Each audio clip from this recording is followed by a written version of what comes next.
ஓம் சாய்ராம். ஓம் சாய்ராம். ஓம் சாய்ராம். அத்தியாயம் 36. 2 கோவா கனவான்கள், திருமதி அவுரங்காபாத்கர் ஆகியோரின் அற்புத கதைகள். இந்த அத்தியாயம் கோவாவிலிருந்து வந்த 2 மனிதர்கள், சோலாப்பூரின் திருமதி பாத்கர் ஆகியோரின் அற்புத கதைகளை பற்றி கூறுகிறது. 2 கோவா கனவான்கள். ஒரு முறை சாய்பாபாவின் தரிசனத்தை பெறுவதற்காக கோவாவிலிருந்து இருவர் வந்து அவர் முன் விழுந்து பணிந்தனர். இருவரும் ஒன்றாக வந்தபோது அவர்களில் ஒருவரிடம் மட்டுமே பாபா தட்சணையாக ரூபாய் 15 கேட்டார். அதுவும் விருப்பமுடன் கொடுக்கப்பட்டது. மற்றொருவர் தாமாகவே முன்வந்து ரூபாய் 35 அளித்தார். மற்ற எல்லாரும் ஆச்சரியப்படும்படியாக பாபா அதை பெற்றுக்கொள்ளவில்லை. அங்கிருந்த சாமா பாபாவிடம், என்ன பாபா, இருவரும் ஒன்றாக வந்தனர், ஒருவரின் தட்சணையை நீங்கள் கேட்டு பெறுகிறீர்கள், மற்றொன்றை தாமாகவே அளிக்கப்பட்ட போதும் நீங்கள் ஏற்றுக்கொள்ள மறுத்துவிட்டீர்கள், ஏன் இந்த வேறுபாடு என்றார். பாபா சாமாவிடம், சாமா, உனக்கு ஒன்றுமே தெரியாது, நான் ஒருவரிடமிருந்து ஒன்றும் எடுத்துக்கொள்வதில்லை.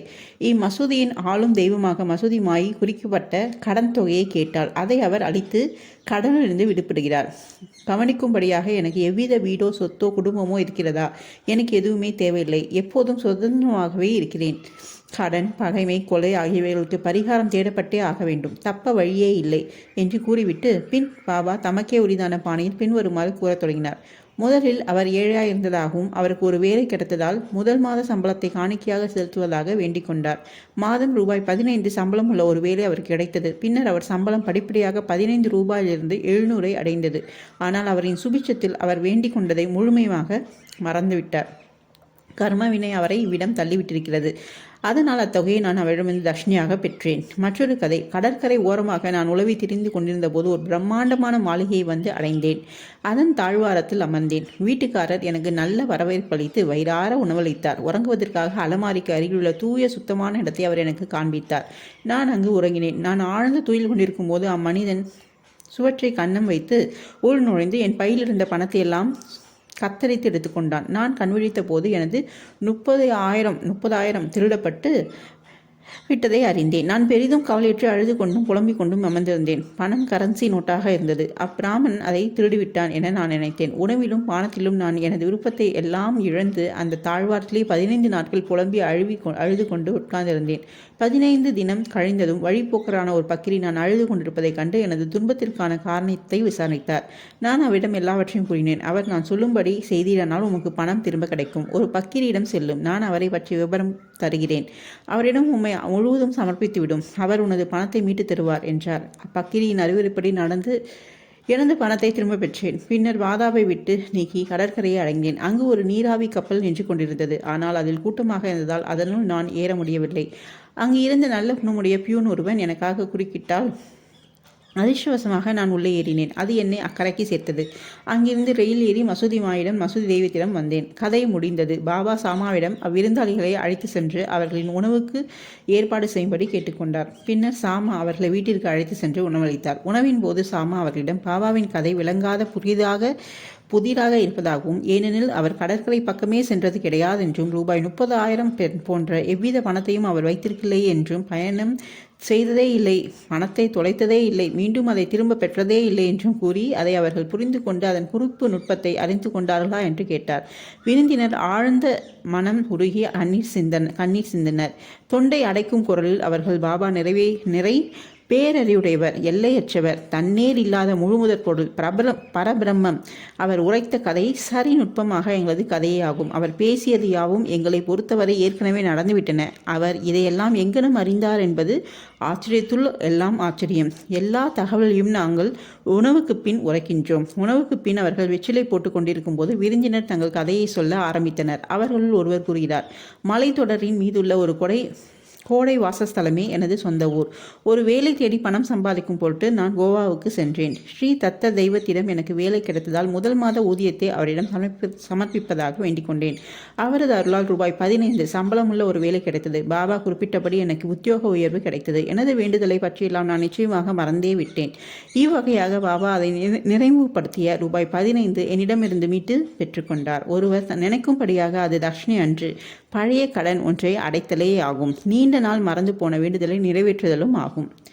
நீதி. உண்மையிலும் ஒருபோதும் பாபா எந்த பணத்தையும் யாசிக்கவில்லை. தமது அடியாவர்களையும் அடியவர்களையும் யாசிக்க அனுமதிக்கவில்லை. ஆன்மீக முன்னேற்றத்துக்கு பணத்தை ஒரு அபாயமாக தடையாக அவர் கருதினர். நமது பக்தர்களை அதன் பிடியில் விழ அனுமதிப்பதில்லை. இது விஷயத்தில் பகத் மஹால் சாவதி ஒரு உதாரணம் ஆவார். அவர் பரம ஏழை. வரவையும் செலவையும் ஒன்றாக அவரால் இயலவில்லை. பாபா அவரை ஒருபோதும் எந்த பணத்தையும் சம்பாதிக்க அனுமதிக்கவில்லை. தமது தட்சிணை பணத்தின் என்றும் ஏதும் கொடுக்கவில்லை. ஒருமுறை ஹம்ஸ்ராஜ் என்ற தயாளமும் தாராள குணமும் உள்ள ஒரு வியாபாரி பாபாவின் முன்னால் மஹால் சாபதிக்கு ஒரு பெருந்தொகை அளித்தார். ஆனால் பாபா அதை ஏற்றுக்கொள்ள அவரை அனுமதிக்கவில்லை. பின்னர் இரண்டாவது விருந்தினர் தனது கதையை கூறினார். எனது பிராமண சமையல்காரன் எனக்கு 35 ஆண்டுகள் விசுவாசத்துடன் பணிவிடை செய்து வந்தான். துரதிருஷ்டவசமாக அவன் தீய வழிகளில் இறங்கினான். அவன் மனம் மாறி என்னுடைய செல்வத்தையே கொள்ளையடித்தான். எனது அலமாரி வைக்கப்பட்டுள்ள அறையின் சுவற்றை அவன் கன்னம் வைத்து நாங்கள் எல்லாம் தூங்கி கொண்டிருக்கும் போது உள்ளே வந்து கரன்சி நோட்டுகளான இருந்த நான் சேகரித்த ரூபாய் 30,000 கொண்டு போய்விட்டான். பாபா அதே தொகையை எங்கனம் குறிப்பிட்டார் என்பது எப்படி என்று எனக்கு தெரியாது. இரவும் பகலும் நான் கதறி அழுது கொண்டிருந்தேன். எனது விசாரணைகளில் பலன் ஒன்றும் இல்லை. ஆழ்ந்த கவலையில் அரை மாதத்தை கழித்தேன். தாழ்வாரத்தில் நான் அமர்ந்திருந்த போது அவ்வழியாக போய் கொண்டிருந்த ஒரு பக்கிரி வருத்தப்பட்டு நொண்டு போயிருக்கும் எனது நிலையை கவனித்துவிட்டு அதன் காரணத்தை விசாரித்தார். அனைத்தை பற்றியும் அவரிடம் கூறினேன். கோபர்கஞ்ச் தாலுகா ஷீரடியில் சாயி என்ற பெயருடைய அவலியா ஒருவர் இருப்பதாக அவர் கூறினார். அவரிடம் ஒரு வேண்டுதல் செய்து கொள். உனக்கு மிகவும் பிடிக்கும் உணவு ஒன்றை மனதில் நினைத்து நான் உனக்கு தரிசனம் பெறும் வரை அவ்வுணவை உண்பதை நீக்கிவிட்டேன் என்று கூறிக்கொள் என்று கூறினார். பின்னர் அவ்வாறே நான் பிரார்த்தனை செய்து கொண்டேன். அரிசி சோறு சாப்பிடுவதை விட்டுவிட்டேன். பாபா அதை எனது சொத்து மீண்ட பிறகும் நான் உனது தரிசனத்தை பெற்றான பிறகும் உண்பேன் என்று கூறிக்கொண்டேன். இதன் பின் 15 நாட்கள் கழிந்தன. அந்த பிராமணன் தானாகவே என்னிடம் திரும்பி வந்து எனது பணத்தை திருப்பி கொடுத்து தன் செயலுக்காக வருந்தி எனக்கு பைத்தியம் பிடித்து இவ்வாறு நடந்து கொண்டேன். இப்போது உமது காலடியில் எனது கலையை வைக்கிறேன். தயவு செய்து மன்னித்தருளும் என்றான். இவ்வாறு எல்லாமே நலமாகவே முடிவடைந்தன. என்னை சந்தித்து எனக்கு உதவிய பக்கிரி மீண்டும் காணப்படவில்லை. அப்பக்கிரி எனக்கு கூறிய சாய்பாபாவை காண வேண்டும் என்று ஒரு தீவிர ஆர்வம் என்னுள் எழுந்தது.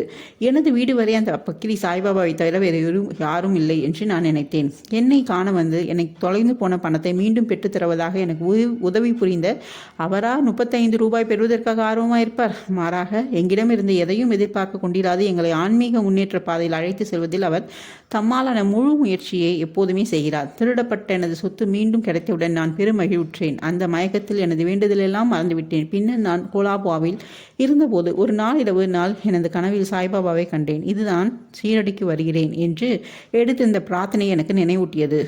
நான் கோவாவுக்கு சென்றேன். அங்கிருந்த கப்பலில் பம்பாய் வழியாக சென்று ஷீரடிக்கு செல்ல விரும்பினேன். ஆனால் துறைமுகத்துக்கு வந்தபோது அக்கப்பல் ஏற்கனவே கூட்டமாக இருப்பதாயும் இடமில்லாததாயும் அறிந்தேன். கப்பல் தளபதி என்னை அனுமதிக்கவில்லை. ஆனால் எனக்கு பழக்கமில்லாத ஒரு பியூன் குறுக்கிட்டால் எனக்கு கப்பலில் இடம் அனுமதிக்கப்பட்டு பம்பாய் வந்து சேர்ந்தேன். பின்னர் ரயில் மூலமாக நான் அவ்விடம் வந்தேன். பாபா எவ்விடத்தும் வியாபித்திருப்பவர் என்றும் எல்லாம் அறிந்தவர் என்றும் நான் நிச்சயமாக நம்புகிறேன். நாங்கள் யார், எங்கள் வீடு எங்கே இருக்கிறது, பாபா எங்களது பணத்தை மீட்டு கொடுத்து தாமே எங்களை அவரிடம் இழுத்ததான எங்களது நல்ல அதிர்ஷ்டம் தான் எவ்வளவு பெரியது. ஷீரடியை சேர்ந்த மக்களாகிய நீங்கள் நிச்சயமாக எங்களை காட்டிலும் எல்லையற்ற அளவு மேலானவர்களாக மிகுந்த அதிர்ஷ்டம் வாய்ந்தவர்களாகவும் இருக்கிறீர்கள்.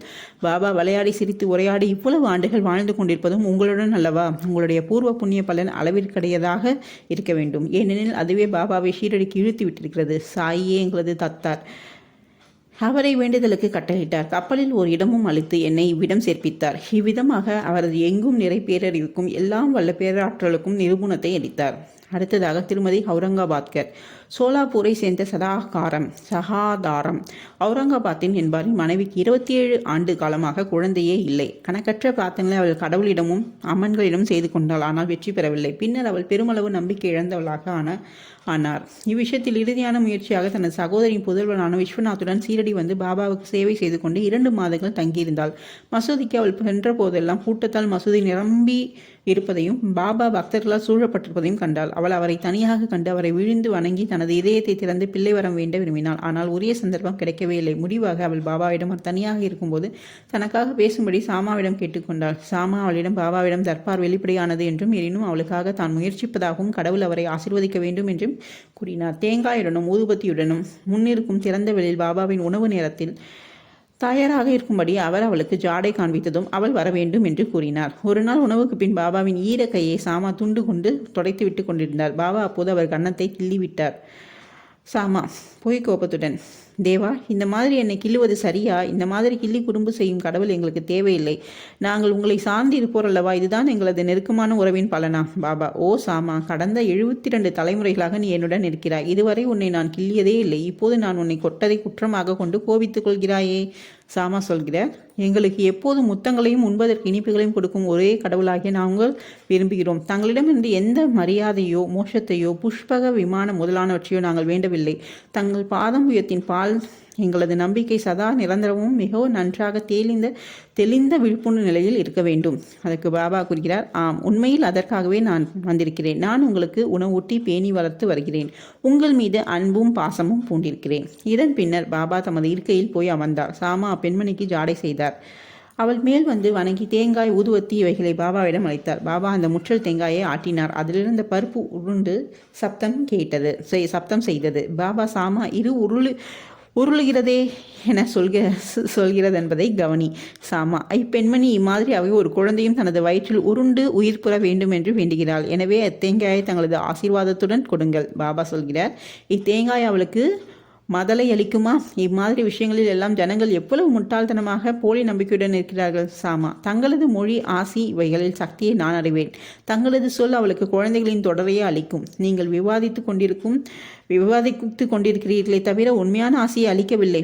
விவாதம் கொஞ்ச நேரம் நடந்து கொண்டிருந்தது. பாபா தேங்காயை உடைக்கும்படி மீண்டும் மீண்டும் ஆணையிட்டுக் கொண்டிருந்தார். சாமாவோ முழு தேங்காயும் அப்பெண்மணிக்கே அளிக்கும்படி விவாதித்து கொண்டிருந்தார். முடிவாக பாபா சம்மதித்தார். பாபா: அவளுக்கு ஒரு குழந்தை பிறக்கும். சாமா: எப்போது? பாபா: 12 மாதங்களில். இதன் பேரில் தேங்காய் 2ஆக உடைக்கப்பட்டு ஒரு பகுதியை இருவரும் உண்டனர். மறுபகுதி அவளிடம் அளிக்கப்பட்டது. பின்னர் சாமா பெண்மணியின் பக்கம் திரும்பி: அன்புள்ள அம்மையே, நீ எனது மொழிகளுக்கு ஒரு சாட்சி. 12 மாதங்களுக்குள் உனக்கு குழந்தை ஏதும் பிறவாவிட்டால் ஒரு தேங்காயை இந்த தெய்வத்தின் சாய்பாவின் தலையின் மீது அடித்து அவரை மசூதியிலிருந்து வெளியே விரட்டி விடுவேன். இதை நான் செய்ய தவறுவாயேன். என்னை மாதவ் என்று நானே அழைத்து கொள்ள மாட்டேன். நான் கூறுவதை நீ விரைவில் உணர்வாய் என்று சூளுரைத்தாள். அவள் ஓராண்டுக்குள் ஒரு புதல்வனை பெற்றெடுத்தாள். புதல்வனது 5வது மாதத்தில் அவனை மசூதிக்கு எடுத்து வந்தாள். கணவன் மனைவி இருவரும் பாபாவின் முன்னால் விழுந்து வணங்கினார்கள். நன்றியுள்ள அத்தகப்பனார் ரூபாய் 500 அளித்தார். ஷியாம் கர்ண என்ற பாபாவின் குதிரைக்காக ஒரு கொட்டகை கட்டுவதற்காக அத்தொகை செலவிடப்பட்டது. ஸ்ரீ சாயியை பணிக. அனைவருக்கும் சாந்தி நிலவட்டும். ஓம் சாய்ராம், ஓம் சாய்ராம், ஓம் சாய்ராம். அடுத்த அத்தியாயத்தில் சந்திப்போம். நன்றி.